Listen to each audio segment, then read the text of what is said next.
सबसे पहले हम समझेंगे विलोपन विधि होती क्या है। देखो, विलोपन का अर्थ क्या है? विलुप्त करना। विलोपन का अर्थ क्या है? विलुप्त करना। तो किसे विलुप्त करना? किसी एक चर को विलुप्त करना। यहाँ पर एक्स और वाई दो चर हैं। इस एक्स को और वाई को चर कहती हैं। चर मतलब जिनका मान बदलता रहता है।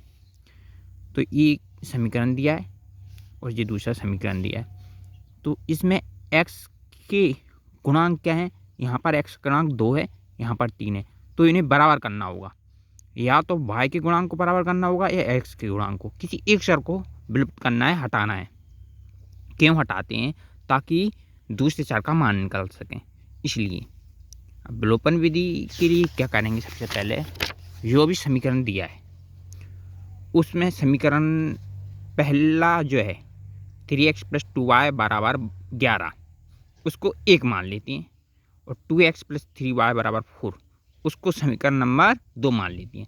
तो हमेशा हल करने के लिए ये तो हमें करना ही होगा कि समीकरण 1 व 2 मानना पड़ता है।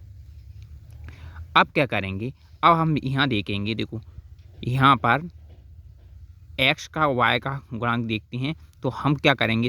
x के गुणांक को बराबर करना है। हम इसमें x के गुणांक को बराबर करने के लिए क्या करें? ऐसा किस संख्या का गुणा करें कि यहाँ पर भी इक्वल हो जाए और यहाँ भी बराबर हो जाए, और यहाँ छोटी से छोटी संख्या। तो देखो, यहाँ 2 का गुणा करेंगे तो 6 हो जाएगा, और इस वाले समीकरण 3 का गुणा करने पर 6 हो जाएगा, तो बराबर हो जाएगा। और 2 छोटी छोटी संख्या है, और 1 का करेंगे तो वही आएगा, इसलिए 2 का करेंगे। तो 2 किस में? समीकरण 1 में 2 का, और समीकरण 2 में 3 का गुणा करने पर 6 हो जाएगा। या फिर हम ऐसा भी करते हैं, क्या करते हैं, यदि हम पता ना हो कि किस तरीके से हम गुणांकों को बराबर करने के लिए, x के गुणांक या y के गुणांक बराबर करने के लिए किस संख्या का गुणा करें, तो कुछ नहीं करती। जिस समीकरण नंबर 2 का जो x का गुणांक है 2, उसका समीकरण नंबर 1 के गुणांक में, और जो समीकरण 1 में जो x का गुणांक है उसका समीकरण 2 में गुणा कर देती हैं। मतलब पूरे समीकरण में गुणा करते हैं। 2 का पूरे समीकरण में गुणा करेंगे और 3 का पूरे समीकरण में गुणा करेंगे। अब देखो, यहाँ पर क्या लिखा है? यहाँ पर हम x के गुणांक को बराबर करेंगे, इस x के गुणांक को बराबर करेंगे। अब देखो, इसके लिए समीकरण 1 में समीकरण 2 के x के गुणांक से समीकरण जो 1 में है 2 का x का गुणांक कितना है? 2, उसका गुणा कर देंगे।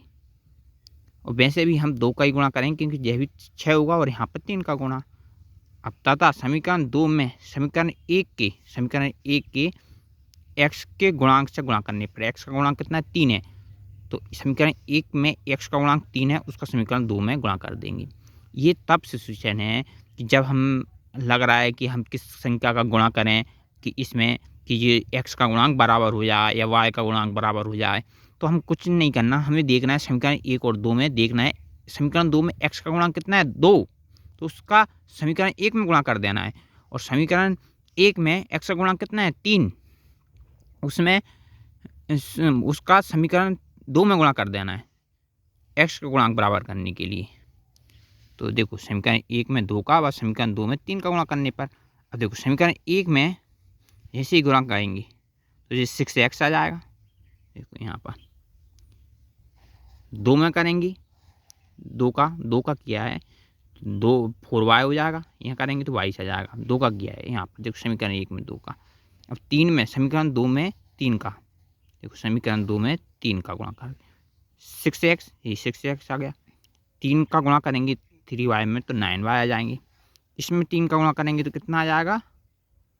12। अब क्या करेंगे? घटाने पर, यहाँ लिखा है हमने घटाने पर, तो इन दोनों समीकरणों को घटा देंगे। तो क्या करेंगे? घटाएंगे तो 6x में से 6x घटा 0 हो गया, तो -5 ये बराबर कितना आ गया? 10। -5 क्यों आए? क्योंकि बड़ी वाली संख्या 9 है। तो 9 में से 4 घटाए 5, 4 में से 9 तो घटाएंगे ही नहीं, 9 में से 4 घटाए तो 5 आएंगे और माइनस आ जाएंगे, है ना। y बराबर -2, -2 क्यों आ गया? क्योंकि ये जो चिन्ह है इस तरफ चला गया तो माइनस आ गया। अब आगे क्या करेंगे? y का मान -2 आ गया। y के इस मान को समीकरण कितने में? एक में रखने पर। समीकरण एक में जैसे रखें, समीकरण एक क्या है हमारा, यू की ये रहा हमारा समीकरण एक, 3x + 2y बराबर 11 सॉरी। तो इसको हम जब इसमें रखेंगे 3x + 2y, y की जगह -2 बराबर 11, तो 3x -2 का 2 में गुणा करेंगे तो -4 आ जाएगा बराबर 11। 3x बराबर 11 + 4, 3x बराबर 15 और x 15 में 3 का भाग देंगे तो 5 आ जाएगा, तो x बराबर 5 और -y बराबर -2 आ गया। इस तरीके से विलोपन विधि हल होती है। तो विलोपन विधि का मतलब ये है कि एक चर को विलुप्त करो, दूसरे चर का मान निकालो। एक चर मतलब x को विलुप्त कर दिया और यहाँ y का मान आ गया। अब क्या करेंगे, जो विलुप्त चर है उसके लिए क्या करेंगे, जो y का दूसरे चर का मान आया उसको समीकरण एक में रखेंगे। समीकरण एक क्या है, 3x + 2y बराबर 11।